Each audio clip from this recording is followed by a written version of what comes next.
Marcus Hersh for the Daily Racing Form. I am in Louisville, Kentucky, wet Louisville, Kentucky, for the Breeders' Cup, but I'm going to be talking to you about horses who have come here from over the Atlantic, the European invasion. God, I can't remember how many horses there are here. A lot. I know like 22 alone came Friday, and then 16 from Aidan O'Brien, and four from Godolphin, I think, something like that. It's a lot of horses. And maybe you don't follow European racing that much. Maybe you do and just want to criticize my opinions, and however you want to approach it. I'm just going to talk about these Euros and the Friday races, starting with the Juvenile Turf Sprint, the new race, which I think was mainly created because so many Europeans came here last year when they had a non-Breeders' Cup race in this division. I'm just going to go down in post-position order here and touch on these horses as I get to them. First one is Soldier's Call. He's 9-2 on the track's morning line. He's definitely going to be one of the favorites. He's obviously competitive form. If you go back through his PPs, most notably, he was third, beaten ahead last out in the Prix de la Veille on the Prix de l'Arc de Triomphe card, October 7th at Longchamp. What's especially notable about that is that he's a 2-year-old, and that's a race open to horses aged 2 and up. We don't have races like that here, but you'll see that overseas, especially in sprint races. And what they do is they give these 2-year-olds a ton of weight to try to make it even. I think he might have gotten 15 pounds, a 15-pound weight break from the older horses. So yes, while it was impressive that he ran so well against a whole field of pretty good sprinters, not a great race, I don't think. Probably not as top to bottom as the Turf Sprint on the Saturday card. He did have an advantage of getting a lot of weight, but you can make a case he's going to be competitive based on previous form. Although his win in the Flying Childer Stakes, he did, according to some information I've gleaned from overseas, get away with a fairly easy lead in that race. And the other thing to consider with all these Euros in this sprint race, and also the one on Saturday, is that I don't know of any major, semi-major, or just mid-level sprint races over there that are run around a turn. They're all straight courses. We don't know how any of these horses are going to handle the bend. Soldier's Call is one that you've got to consider using. I think he's the main player. I will spend a lot less time on the next one we get to, post 3, Well Done Fox, who is not bad. He's a pretty mature-looking horse. Got a lot of substance to him from what I saw this week, but he looks to me a cut below the very best that they've sent for this race. And one thing you'll want to be looking for with all these horses, including Americans, is wet turf form, because the course is almost certainly going to be yielding. When all this rain is said and done, it's going to be more than 2 inches, I think, that have fallen at Churchland. While they do have a great drainage system, Friday's card is almost certainly going to be yielding, or even a little softer than that.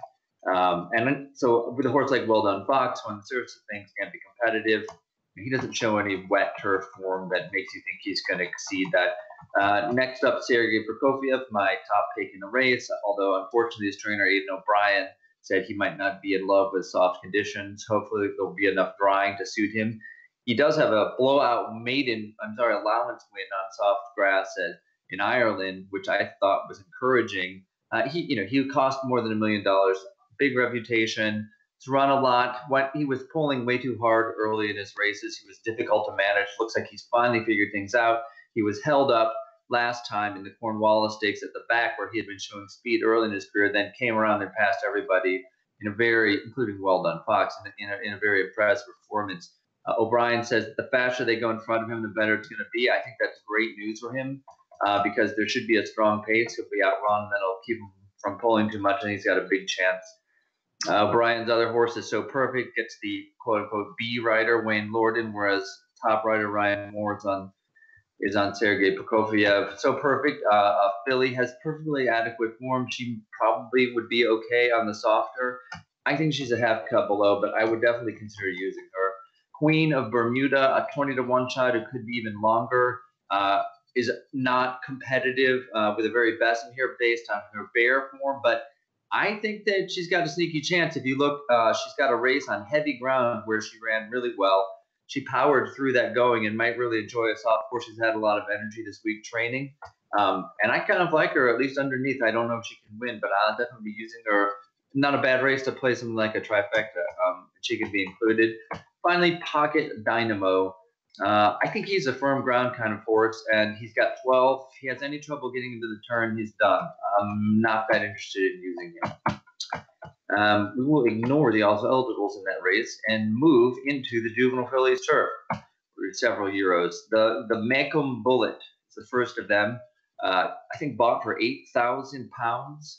You can do the math on the currency equation there, but it was a very inexpensive purchase. The trainer Brian Ellison has never had a runner in America that I know, but I know he hasn't had one in the Breeders' Cup.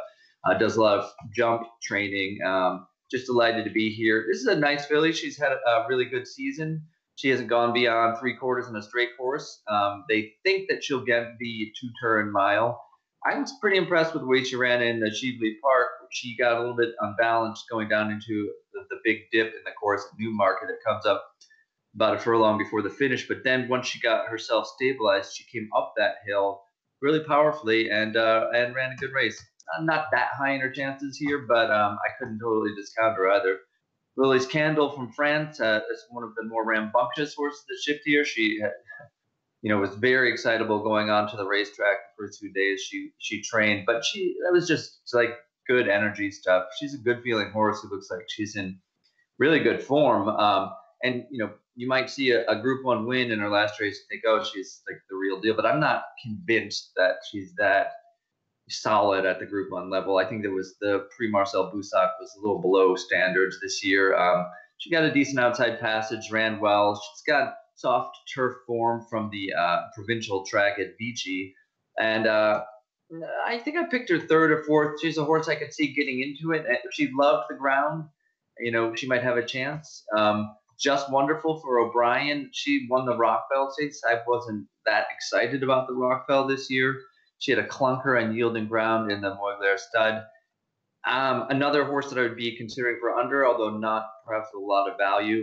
I don't particularly like her to win, nor do I with La Pelosa for Godolphin and Charlie Appleby, who already shipped to North America once winning the Talma Stakes. Had a great setup there.